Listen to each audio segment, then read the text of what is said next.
वक्रतुण्ड महाकाय सूर्यकोटि समप्रभा निर्विघ्नं कुरु मे देव सर्वकार्येषु सर्वदा।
जी बनेगे या घंटा पर सुबह बाहर निकलो मन तो सगलों पगे लागना कर श्री सरस्वते नमः। श्री गुरु चरण कमलेभ्यो नमो नमः।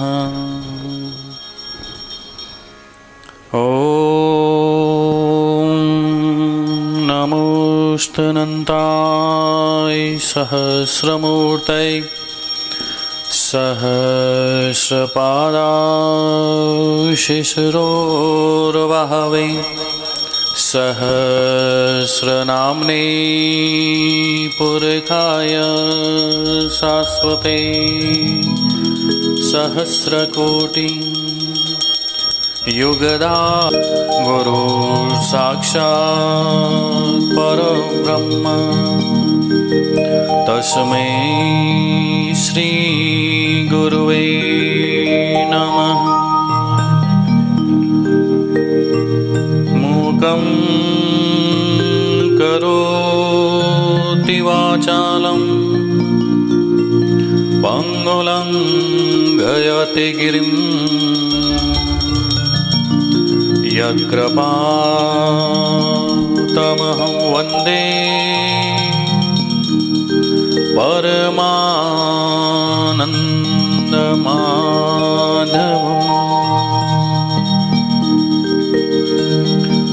अस्ति स्वस्तरुणीकराग्रविगला कल्पप्रसूनाप्लुतम् वस्तु प्रस्तुतवेणुनादलहरी निर्वाण निर्व्याकुलम्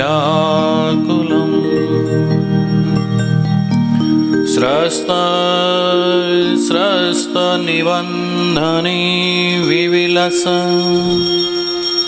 गोपीसहस्राव्रतम् हस्तन्यस्तनतापवर्गमखिलो दारं किशोराकृति। बोली श्री बालकृष्ण लाल की जय। श्री कन्हैया लाल की जय। श्री वृंदावन विहारी लाल की जय। श्री गिरिराधरण की जय हो। सद्गुरुदेव की जय हो।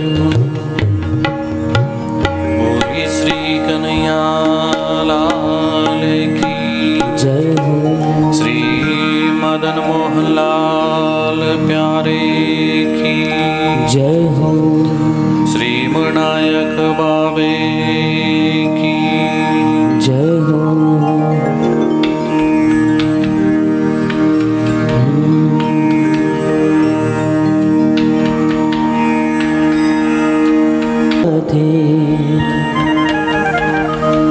किशोरी राधे श्री राधे राधे राधे। किशोरी राधे श्री राधे राधे राधे। किशोरी राधे श्री राधे राधे राधे। किशोरी राधे श्री राधे राधे राधे। किशोरी राधे किशोरी राधे। किशोरी राधे किशोरी राधे। किशोरी राधे श्री राधे राधे राधे। किशोरी राधे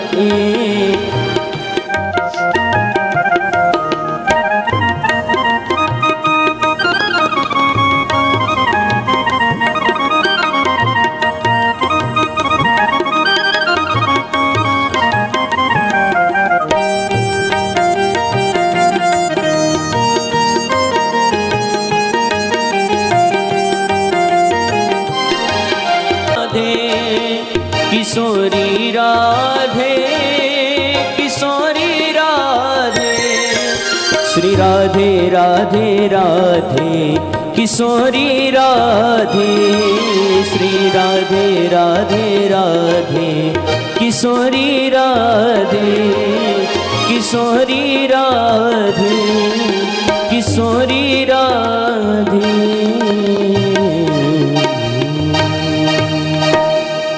श्री वृंदावन विहारी लाल की जय।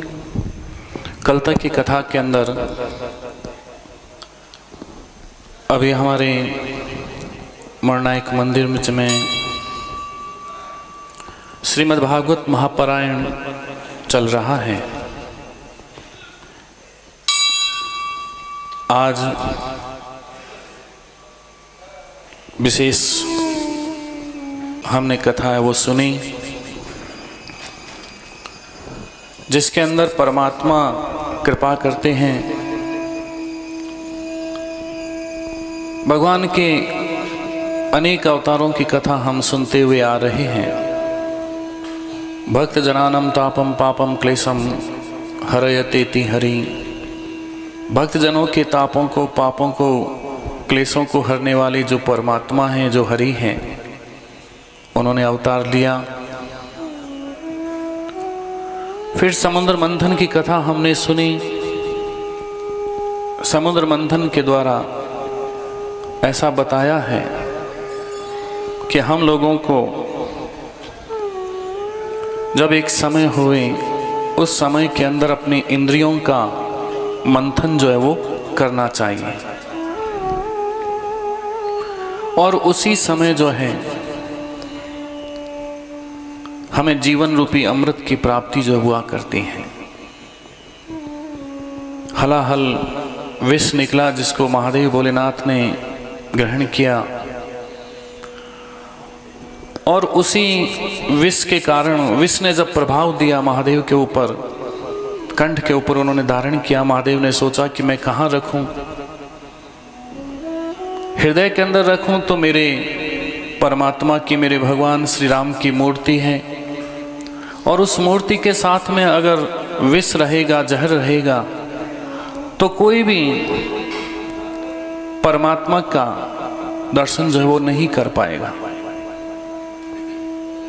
और अगर जिव्या के ऊपर रखूं तो जिव्या के ऊपर मेरे प्रभु श्री राम का नाम है। राम नाम के साथ में अगर विष रहेगा तो लोग कहेंगे कि देखो राम नाम के अंदर इतनी सामर्थ्य नहीं कि उस विष के प्रभाव को जो है वो दूर कर सके। तो महादेव ने जो है वो हृदय के अंदर भी नहीं रखा और जिव्या के ऊपर भी जो है नहीं रखा था, उन्होंने जो है कंठ के ऊपर धारण किया। और ऐसा कहते हैं कि संसार के लिए, दूसरों के भले के लिए अगर हम कोई भी कार्य करें और वो अगर उससे हमें कोई तकलीफ हुए, कष्ट हुए, तो वो भी एक हार बन जाता है, श्रृंगार बन जाता है। महादेव जी ने कंठ के ऊपर धारण किया, कंठ के ऊपर, महादेव के ऊपर भी विष ने प्रभाव दिया, प्रभाव छोड़ा, महादेव जी का कंठ जो है वो नीला हो गया। पहले लोग महादेव कहते, शिव कहते, भोलेनाथ कहते, आज से उस समय से महादेव जी का एक नाम हो गया था नीलकंठ महादेव। नीलकंठ महादेव नाम हुआ प्रभु का, महादेव का। समुद्र मंथन हुआ तो उसमें से अनेक रत्नों की प्राप्ति जो है हुई थी, और साक्षात लक्ष्मी मैया भी जो है वो प्रकट हुई। ततस्सा वीर साक्षात श्री रमा भगवत परा रजयंती दिशा कांत्या विद्युत सौदामणि यथा। साक्षात लक्ष्मी मैया जो है वो प्रकट हुई है। समुद्र मंथन हुआ, उसमें से अमृत की प्राप्ति हुई। जैसे ही अमृत निकलता है, राक्षस जो है वो उनको छीन करके लेकर के चले जाते हैं। और वहीं जब सारे देवता भगवान के पास में जाकर के स्तुति करते हैं, प्रार्थना करते हैं, तो महादेव भगवान जो है स्वयं मोहिनी रूप के अंदर प्रकट होते हैं। ऐसे अनेक अवतारों की कथा हम सुनते सुनते भगवान वामन का भी अवतार जो है वो कल की कथा में हुआ। उस कथा के माध्यम से हमें बताया कि अगर हमें किसी से लेना हो, किसी से कुछ प्राप्त करना हो, तो हमें शिष्य बन करके जाना पड़ता है, छोटा बन करके जाना पड़ता है। अगर हम शिष्य बन करके जाएंगे तो हमें कुछ न कुछ प्राप्त अवश्य जो है वो होता है। और उस कथा के माध्यम से हम लोगों को यह भी बताया कि राजा बलि ने अपने सदगुरु से पूछा था, गुरुदेव से पूछा था कि हे गुरुदेव, देवताओं ने तो अमृत का पान कर लिया, हम उनको मार नहीं सकते, तो क्या हम जीत भी नहीं सकते? तो उस समय जो है उनके गुरु शुक्राचार्य जी ने उनको बताया कि महाराज,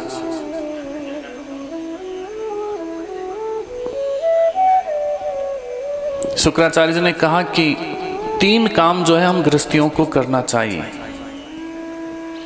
गाय की सेवा करनी चाहिए, अतिथि का सत्कार करना चाहिए, और उसके साथ में उन्होंने यह भी बताया कि गुरु की आज्ञा का पालन करना चाहिए, गुरु की सेवा करनी चाहिए। ये 3 काम बताए कि जिस गृहस्थ आश्रम के अंदर ये 3 काम होते हैं, तो उस समय जो है हम देवताओं के ऊपर भी विजय प्राप्त कर सकते हैं, उसकी कभी भी पराजय हो ही नहीं सकती है। तो राजा बलि ने ये कार्य किया